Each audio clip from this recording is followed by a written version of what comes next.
guys, namaku Yunita and I'm a life and relationship coach. Untuk kali ini mungkin aku lebih sedikit sharing tentang kesalahan banyak perempuan karena they didn't set the pace in the dating phase, yang aku bisa sebut contoh seperti ini. Misalnya contoh kamu baru ketemu seseorang and then chemistry-nya like crazy and then you feel attracted to each other dan kamu mencoba untuk setiap hari ketemu, dan di dalam badan kita itu ada yang namanya hormon itu oksitosin, dan hormon oksitosin itu adalah hormon yang membuat kita merasa happy. Jadi kadang otak sadar kita secara rasional itu jadi sulit untuk bekerja gitu. Dan hormon ini membuat orang jadi seakan-akan mengidealkan sesuatu atau seseorang ya. Dan jadi misalnya ada beberapa traits dari orang ini yang sebetulnya kamu tidak sukai, tapi karena ada hormon itu kamu jadi seakan-akan mentoleransi hal-hal seperti itu. Itu kesalahan pertama. Kesalahan kedua adalah si perempuan ini tidak memberikan waktu ya yang cukup untuk membuat si laki-laki itu berasa kangen sama si perempuan ini. Makanya kenapa banyak orang yang ketemu, wah everything went so well, tapi tiba-tiba the man just disappear gitu kan ya. Dan si perempuannya bingung kenapa gue di ghosting gitu. Sebenarnya salah satu ciri adalah karena si laki-laki belum memutuskan apakah dia betul-betul menginginkan perempuan ini atau tidak. Nah, di sini butuh yang namanya proses.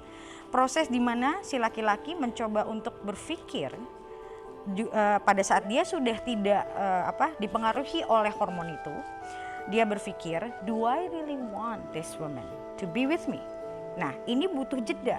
Di dalam jeda itu dia harus sadar apakah dia memang menginginkan perempuan ini atau tidak gitu loh. Nah, kalaupun misalnya untuk beberapa waktu ada mungkin yang bilang, loh dia yang selalu minta ketemu. Oke, gak masalah. Tapi kalau misalnya si laki-lakinya terus yang minta ketemu, kamu sebagai wanitanya yang harus set the pace. Kamu kasih dia alone time, kamu kasih dia space. Istilahnya mungkin pada saat dia ngajak kamu pergi, maybe you already set up your time with your friends, kamu hang out with your friends, and then kamu jadi memberikan dia jeda untuk dia selalu bersama kamu. So di situ dia akan merasa, do I really want this woman or not? Gitu loh. Nah jadi how a man feels about you, how a man want to be with you, itu harus dia rasakan sendiri, harus dia pikirkan sendiri gitu loh. Kadang ada memang secara hormon dia memang masih menyenangi kebersamaan. Sebenarnya orang itu merasakan keinginan itu karena si hormon itu masih ada. Makanya ini banyak juga disebut dengan honeymoon period gitu loh. Jadi selama honeymoon period ini kita masih ngerasa kita menerima dia, kita masih merasa kita happy sama dia. Tapi yang namanya honeymoon periods itu bakal berakhir gitu. Nah, pada saat ini berakhir barulah kita mulai berpikir. Kita baru ngelihat nih sisi-sisi jeleknya setiap pasangan ini nih. Misalnya kamu lihat sisi jeleknya dia lihat sisi jeleknya kamu. Nah, walaupun dalam honeymoon period tetap harus ada yang namanya space.